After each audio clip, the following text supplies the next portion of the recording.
মানবজাতির জন্য সুমহান আদর্শের শাশ্বত প্রতীক হলেন রাসূলুল্লাহ সাল্লাল্লাহু আলাইহি ওয়াসাল্লাম। সমগ্র মানবজাতিকে হেদায়েতের জন্য যিনি ধরার বুকে প্রেরিত হয়েছেন, আল্লাহর মনোনীত একমাত্র দিন ইসলামকে ধরার বুকে প্রতিষ্ঠা করেছেন।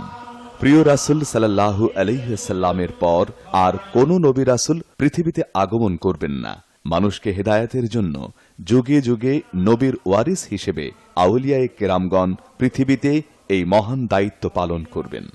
প্রিয় রাসূল সাল্লাল্লাহু আলাইহি ওয়াসাল্লামের পূর্ণ অনুসরণ অনুকরণ করে নিজের জীবন পরিচালিত করার বেনজির দৃষ্টান্ত স্থাপন করেছেন খলিফায়ে রাসূল সাল্লাল্লাহু আলাইহি ওয়াসাল্লাম হযরত শায়খ সৈয়দ গাউসুল আজম রাদিয়াল্লাহু তাআলা আনহু। নবীজির সুন্নতকে নিজের জীবনে বাস্তবায়িত করেছেন।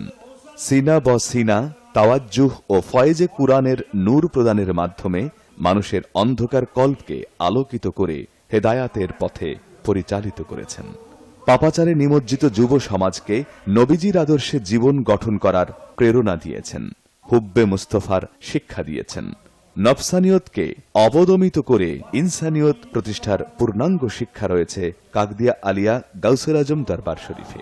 প্রিয় রাসূল সাল্লাল্লাহু আলাইহি ওয়াসাল্লামের পথে এবং মতে খলিফায়ে রাসূল সাল্লাল্লাহু আলাইহি ওয়াসাল্লাম হযরত গাউসুল আজম রাদিয়াল্লাহু তাআলা আনহু নিজে যেমন সমস্ত জীবন অটল এবং অবিচল ছিলেন, স্বীয় অনুসারীদেরকেও তার শিক্ষা দিয়েছেন। প্রিয় নবীজির বাতিনি নূর, কুরআনের নূর মানুষের অন্তরে অন্তরে বিতরণ করে অন্ধকারে নিমজ্জিত মানুষকে আলোকিত মানুষে পরিণত করেছেন।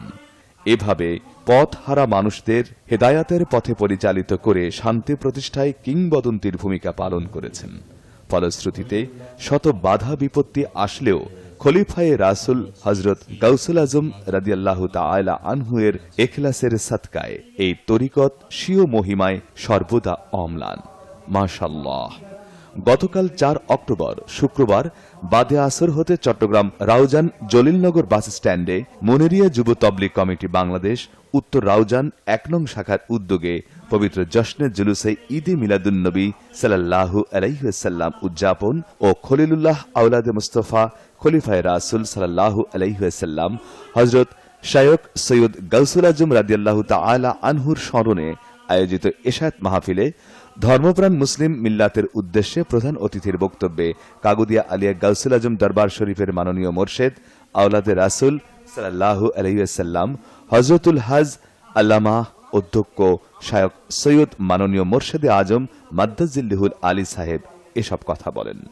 এ মাহফিলে আরও বক্তব্য রাখেন মাওলানা কাজী মোহাম্মদ আনোয়ারুল আলম সিদ্দিকী, মাওলানা মোহাম্মদ ফোরকান, মাওলানা মোহাম্মদ জসিমউদ্দিন নুরী, মাওলানা মোহাম্মদ গোলাম রাব্বানী ফয়সাল সহ আরো অনেকে।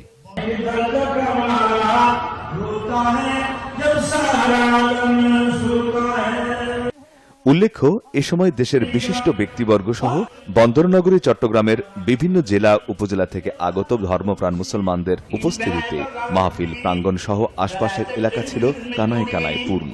কোথাও ছিল না তিল ধারণের ঠাঁই।